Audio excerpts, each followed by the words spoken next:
Hello guys, and welcome to my channel. Today we're doing the video for the 5 things that I hate about this car or dislike about this car. We're stopping in a traffic light, so what we're gonna do is just do some revs. So let me start by saying that beautiful slide. There's not really much things to hate about this car at all. For the past week or so, I've been trying to figure out, really thinking too much, what are the things that I don't like, or hate. Definitely I don't hate anything, like the word hate, except, a couple of things that disturb me a lot. So let's start. Number 1, what is the thing that I hate the most? It's the way that BMW, keep adding stuff and functions or features or options, every couple of months. So they don't work per model, they don't work per, a facelift or a different package. What I'm trying to say here is, for example, let's say you purchase the car in 2016, end of 2016, there's a new iDrive.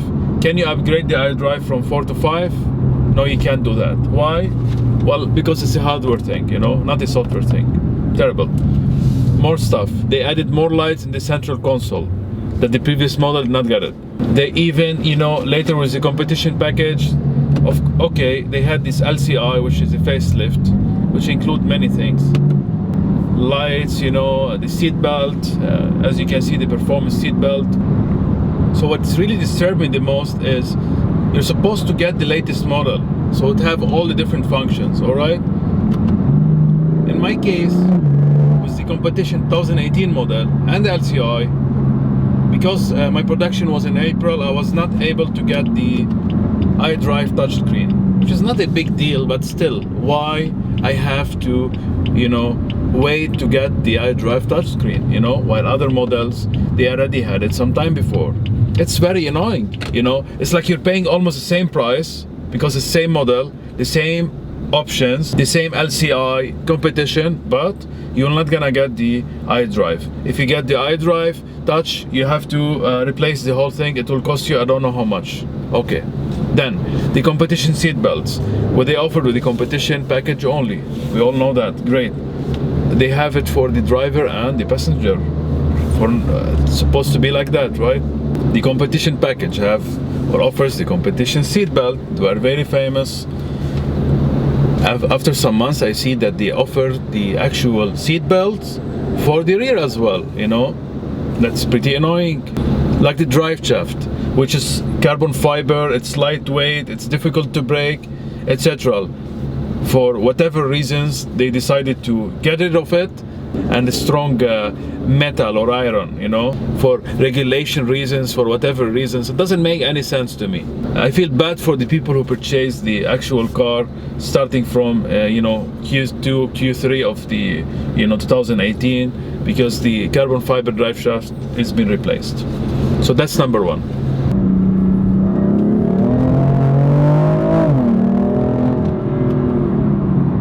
Definitely the power is not something to hate, and the feel of the car. There's no other car in the market in that segment, in that category, makes you feel the same. End of story. So let's go to number 2 now. It's the interior. I know it's not something that I hate, but I believe 2014, it's been some years now, it's almost 4 or 5 years, and the interior started to lag. It started to look a little bit old. It's still very functional, it's very good quality as well, well built, beautiful leather, carbon fiber, etc. But compared to the 5 Series and the Audi RS5, the C63S, I believe the interior started to lag a little bit. It's very traditional. Mind you though, it's very functional. The seating position, it's very low. Everything is, it's tilted to your side for the driver. It's more like a driver, oriented car, and still have some luxury inside, and the technology is not so bad at all. So let's go to number 3. Of course, when you buy an M3 and M4, I mean stock, it doesn't come with any performance part, nothing.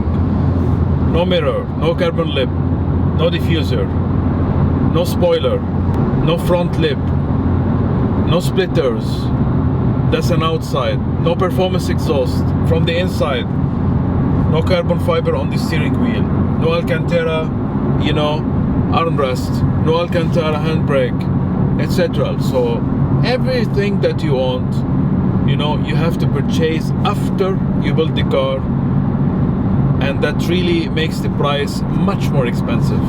Why don't on earth, you know, BMW give you the chance and an option to order any part you want from the get-go. So when you build the car, you have options to put the performance parts. That way it's much cheaper, and you don't have to go and order them online, order them after, which makes the price much more expensive, and it's very annoying to go and keep taking your car back and forth to the workshop. You know what I mean? I don't get it. At least you're supposed to put some options as standard. Put the diffuser in plastic, man. Put some splitters in plastic, whatever. Manti black. All the companies, they do that, all of them. Why should we keep paying more? And it's like you don't have much chance, because if you don't put those parts, the performance parts, the car doesn't look finished, you know. It looks great, but doesn't look outstanding, you know. In order to get the best out of the look of the car, you must place and order every part. One part is missing, you feel that there's something missing, you know. And I hope that from the next M4, they're gonna give you the option to put all these parts from the get-go. It's cheaper and better and more convenient, and I believe they're gonna make even more money, because most of the people, they're gonna put that package, the performance package, whatever you're gonna call it, gonna put it everything in Sport Plus. I'm gonna show you the sports display as well.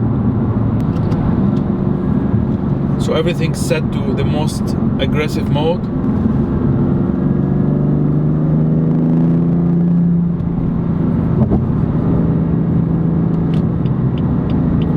So steering wheel Sport Plus, transmission Sport Plus, suspension Sport Plus, MDM mode for the traction, the transmission, the ferocity of the gear, I put it the third settings, which is the highest settings and the most aggressive one.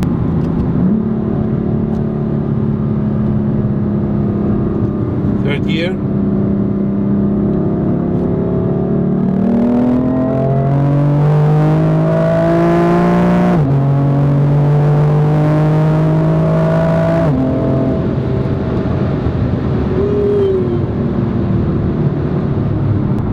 Feel the power, guys. 192 kilometers, it's nothing for the M4.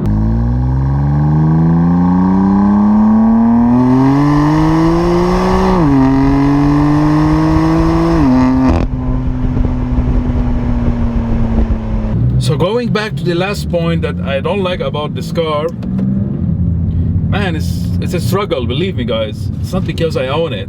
It's one of the most complete cars for sure. I just adore it, man. I had the 2016 standard M4, no competition for almost 10 months, and this time, you know, the M4 competition for almost, I believe, 9 months now. It excites me, that's for sure. Every time I sit inside this car, you know, at the beginning when everyone was saying the E92 was better, no, man, that's not correct. The natural aspirated was amazing, but this car, they made it somehow feels great. This 6-cylinder inline 6 twin turbo, it's just mind-blowing, and you know that it gives you a lot of power from the CS and the GTS. So they obviously don't tune it for reasons, but as you saw from the sport display a bit earlier, it's giving much more than 444 brake horsepower. It's actually giving almost 470 or 475 brake horsepower. That's a lot for this car, because it's very light and nimble and wide, and the carbon fiber, you know, roof, it helps the downforce to keep it on the floor.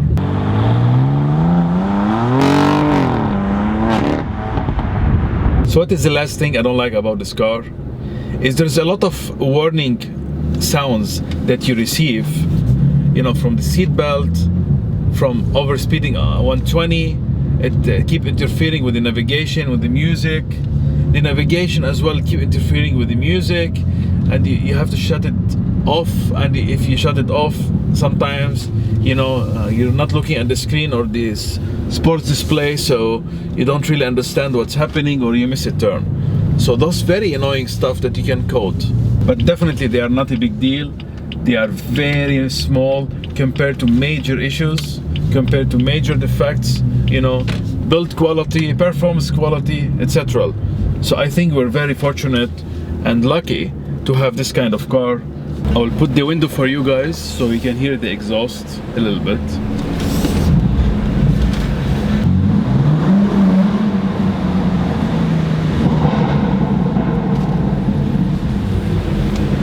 So those are the 4 things I don't like about the car. It's a struggle to find more than 4. I mean, even 4, there's actually 2 of them that I don't really like, but the rest no. So okay, that's it for today, guys. Hopefully you like this video.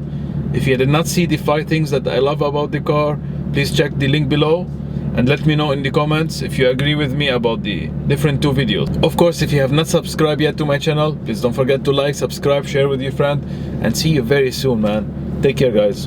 One exhaust note, windows down.